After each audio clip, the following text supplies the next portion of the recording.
नमस्कार, KCN news में आपका स्वागत है। अगर लोकप्रिय समाज सेवी नीतू बालाजी से क्षेत्रीय मुद्दों पर सीधी बात करें। नीतू जी, केसीएन न्यूज़ में आपका स्वागत है।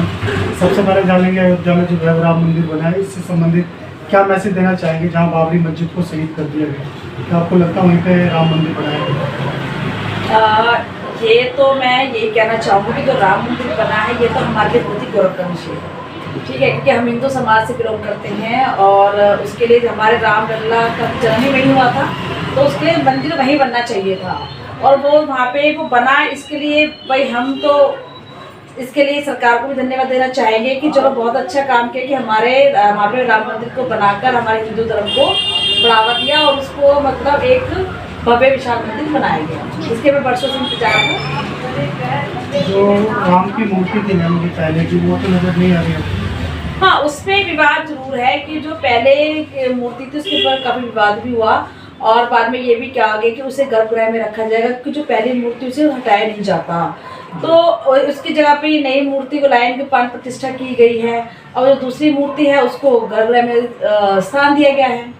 तो कहीं ना कहीं लगता नहीं ये भी एक राजनीति का हिस्सा होता जा रहा है? नहीं, ये तो इसमें तो नो डाउट कि राजनीति का हिस्सा ही है, क्योंकि जब मंदिर पूर्ण रूप से वहाँ बना ही नहीं, ठीक है, तो स्थापना या उसका उद्घाटन किस लिए किया गया? उद्घाटन तो मंदिरों का होता भी नहीं है और जिसका कार्य है उसी को अच्छा लगता है। तो जो हमारे चारों शंकराचार्य थे जब वो उस उद्घाटन में शामिल नहीं हुए, वो भी इस बात के लिए नाराज थे, तो हम भी ब्राह्मण समाज से लोग करते तो हम भी ये कहते कि जो कार्य गलत था वो गलत ही था।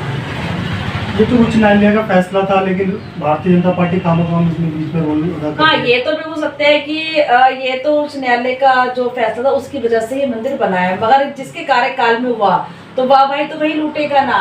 तो बीजेपी कहीं ना कहीं इसको अपने प्रचार का एक माध्यम बना रहा है, क्योंकि शुरू से ही जय श्री राम का नारा लेके चलता है। मैं भी श्री राम को मानती हूँ, बालाजी की भक्त हूँ, मैं भी जय श्री राम को बोलती हूँ, मगर मेरा ये उद्देश्य नहीं है कि मैं इसको किसी पॉलिटिकल के लिए यूज करूँ।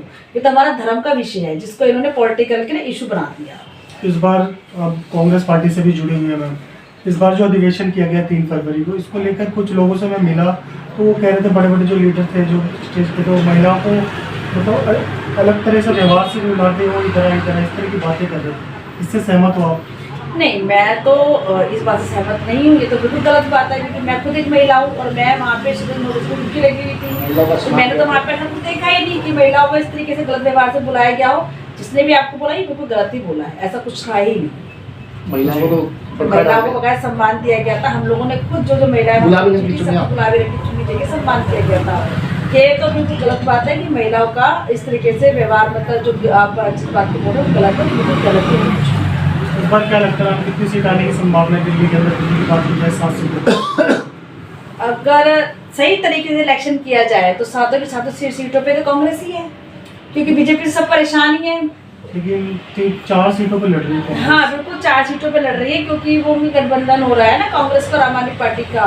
अगर मैं कह रही हूँ गठबंधन भी ना किया जाए, अगर सही तरीके से इलेक्शन किया जाए, ईवीएम को हटा दिया जाए, बैलेट पेपर पर इलेक्शन किया जाए, तो 7 सीटों पर हम खड़े होंगे तो हम ही जीतेंगे। दिल्ली पूरे हिंदुस्तान की जनता तो परेशान है ही, बहुत ज्यादा परेशान है बीजेपी से, मगर वही वाली बात है ना कि कुछ कर नहीं पा रहे, क्योंकि ईवीएम हैक कर रखा है उन्होंने और जब तक वो चाहेंगे वो सत्ता में रहेंगे। जब मैं भारतीय जनता पार्टी के कार्यकर्ताओं से मिलता हूँ तो उन्होंने मुझे बोला था कभी आप कांग्रेस के कार्यकर्ता के पास जाओ तो पूछना, जहाँ पे वो जीत जाते हैं वहाँ पे ईवीएम मशीन खराब नहीं होता। ये तो देखो जी, उनको भी पता है, हमें भी पता है और आपको भी पता है। अभी जो 4 राज्यों में इलेक्शन हुआ उसके अंदर कांग्रेस पार्टी का ही सर्वे था। एक दिन पहले तक ये दिखाया जा रहा था कि कांग्रेस पार्टी 4 सीटें जीत रही है, फिर ऐसा क्या हुआ कि रातों रात में सत्ता पड़ गई। इसका मतलब है जो वो सर्वे करते हैं वो गलत है, या जो उनके न्यूज़ चैनल है जितने भी दिखाते हैं कि कांग्रेस आगे चल रही है या आगे आ सकती है, जीत सकती है और जीतेगी, तो मतलब वो गलत है। तो इसको देख के आप क्या कह सकते हैं कि इलेक्शन निष्पक्ष है। और अगर आप कहते हैं कि ईवीएम सही है, चलो मैं आपकी बात कहती हूँ ईवीएम सही है और जनता आपके पक्ष में है और जनता आपको बहुत पसंद करती है, तो जो चाहते हैं वो हटा दी जाए ना। आप ईवीएम से हटा दो, बैलेट पेपर इलेक्शन कराओ, अगर आप सच्चे तो उसमें जीतोगे, तो डर किस चीज़ का? भविष्य क्षेत्र की प्रतिनिधि करने का मौका मिले तो आप करोगे? बिल्कुल करूंगी, बिल्कुल करूंगी और पूरी कोशिश भी है कि विधानसभा लड़ेंगी? नहीं, निगम एकदम से विधानसभा तो मैं लड़ना नहीं चाहूंगी, मैं निगम का इलेक्शन लड़ना चाहूंगी। अब 4 साल के बाद हर निगम का इलेक्शन है और महिला सीट है, बिल्कुल कोशिश करूंगी। अगर पार्टी ने मुझे टिकट दी तो अवश्य लड़ूंगी। कुछ अंतिम मैसेज दीजिए। मैसेज तो मैं यही देना चाहूँगी कि जो भी इस चैनल को देखता है वो इस माध्यम से हमारी बातों को जो इस चैनल पर रखी जाती हैं उसको भी समझें और इस चैनल को आगे की तरफ बढ़ाएं और इसको लाइक और सब्सक्राइब करें ताकि इनका काम भी बहुत ज़्यादा बढ़े। धन्यवाद। कृष्णनगर विधानसभा से कांग्रेस पार्टी के सुरेंद्र भोला जी से क्षेत्रीय मुद्दों पर सीधी बात करें। सुरेंद्र जी, KCN न्यूज़ में आपका स्वागत है सर। सबसे पहले जानेंगे 3 तारीख को अधिवेशन कार्यक्रम किया गया, इससे संबंधित आप दर्शकों को क्या मैसेज देंगे? दर्शकों को ये मैसेज देते हैं कि जिस प्रकार से लोगों को एक भ्रम है कि दिल्ली के अंदर कांग्रेस खत्म हो चुकी है, तो उस रैली के माध्यम से एक जब जन समूह जो जितना पार्क के अंदर था, रामलीला मैदान के अंदर था, उससे कहीं बढ़कर सड़कों पर ऊपर जन समूह इतना था कि जिससे पता लगता है कि आज भी हर दिल्ली के कोने कोने से वहाँ पर लोग आए थे, तो जिससे पता लगता है कि आज भी दिल्ली के अंदर कांग्रेस कार्यकर्ता तो जिंदा है ही है। और उस दिन उस हजम ने बताया कि वाकई में कांग्रेस दिखती है। कुछ कार्यकर्ताओं से मिला हूँ मैं आपके क्षेत्र में, तो वो कह रहे हैं कि आज भी वो एक लीडरशिप देखने को मिलती है जो पहले थी, आज से 15 साल पहले। जो बड़े कार्यकर्ता हो आज भी छोटे कार्यकर्ताओं को अहमियत नहीं दे रहे बिल्कुल भी। नहीं, ऐसा कुछ नहीं है। मैं खुद नया एग्जाम्पल देता हूँ कि मेरे को इसी रैली का अपना RK-पुरम का मेरे को विधानसभा का इंचार्ज बनाया गया और वहाँ पर जाकर मैंने मीटिंग में ली है। मैंने वहाँ के ब्लॉक अध्यक्षों को से मिला हूँ, जहाँ से ऐसे ही 70 लोगों को 70 विधानसभा में जैसे कि मेरे को प्रभारी बनाया, तो ऐसे 70 अलग अलग लोगों को बनाया। तो कांग्रेस परिवार में बहुत बड़ा है, हर किसी को समय के अनुसार जिम्मेवारियाँ मिलती हैं।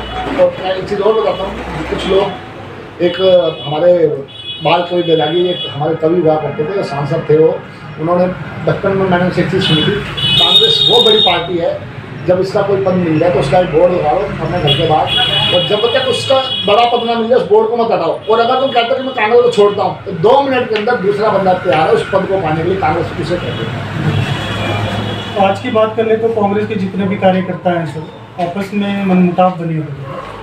तो यही मनमुटाव इसलिए बने हुए हैं। आज देखो ना, हमारे खासकर कृष्णानगर विधानसभा में हमारा कोई बड़ा लीडर हमारे ऊपर नहीं है।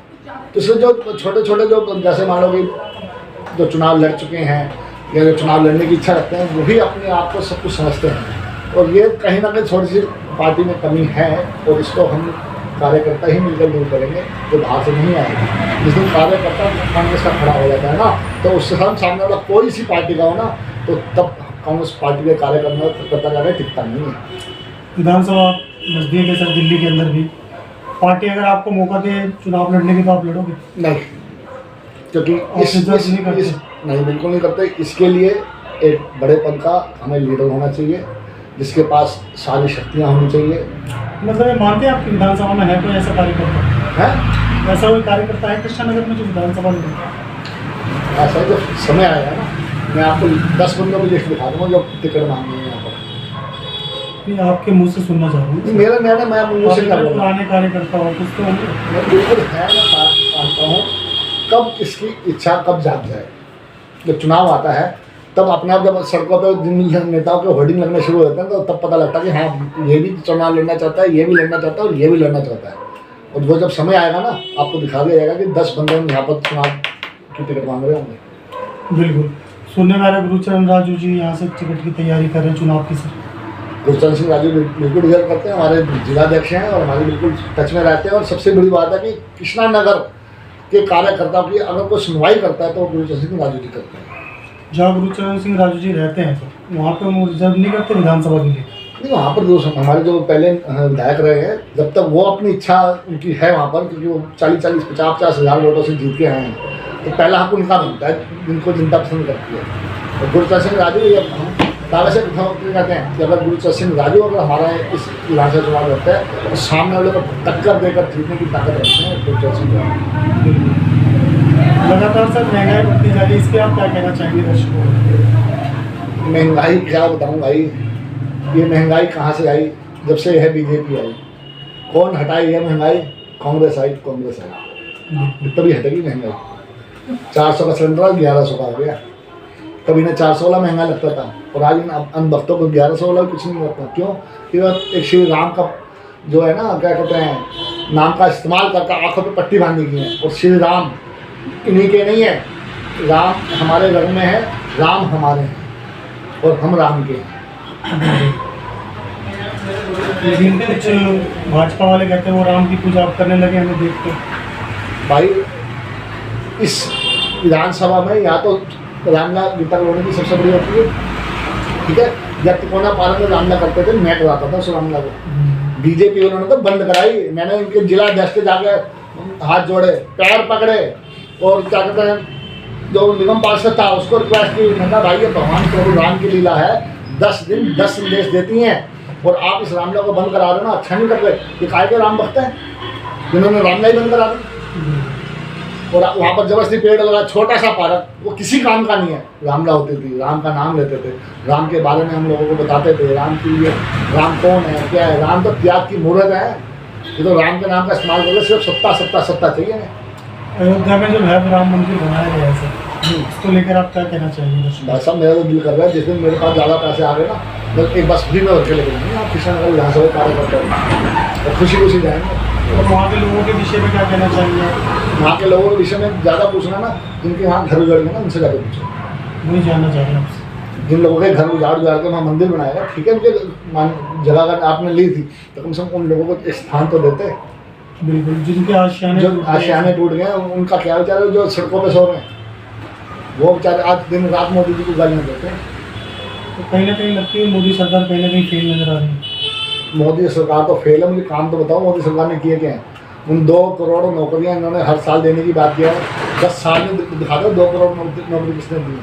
10 साल में तो अगर 2 करोड़ के हिसाब से कम 20 करोड़ बनती है नौकरी। 20 करोड़ नौजवानों के साथ धोखा कर किसने किया? तो मोदी सरकार ने किया। 10 लाख भी नौकरियाँ नहीं मिली। 10 लाख 10,000 ही बता दो, क्योंकि नौकरी गई है। जितना सरकारी संस्था इसने देखी उनकी नौकरियाँ गई हैं।